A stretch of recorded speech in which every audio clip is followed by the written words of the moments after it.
So we have another interesting question. The fifth term of a GP is 8 times the second term. Find its common ratio. So here we're going to simply make an expression for the fifth term and the second term, right? And we're going to use exactly what is said in the question. So we're told here that the fifth term is, which signifies equals 8 times the second term. That's exactly what they meant. So we're not given our first term.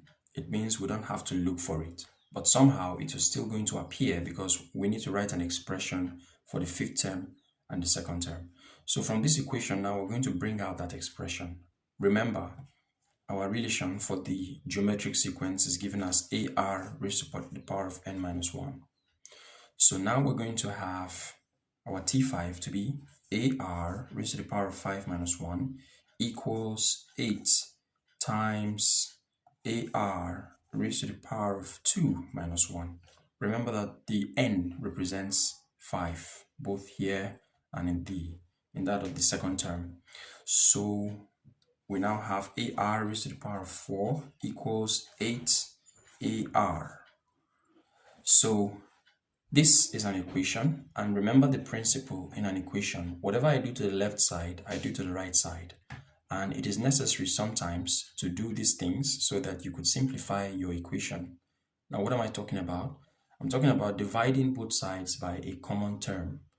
And in this case, it is A. I have no need to look for A. The question doesn't tell me to. So I'm going to cancel it out so that all I can have left is my R. So I'm going to divide both sides by A. So this over A and this over A.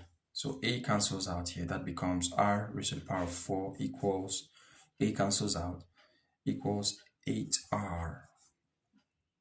So now that I have my 8R, the next step is I am still going to divide both sides by R so that I could further simplify my equation, all right?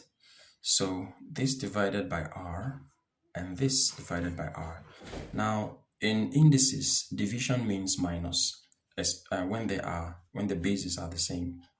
And you know that this is raised to the power of 1.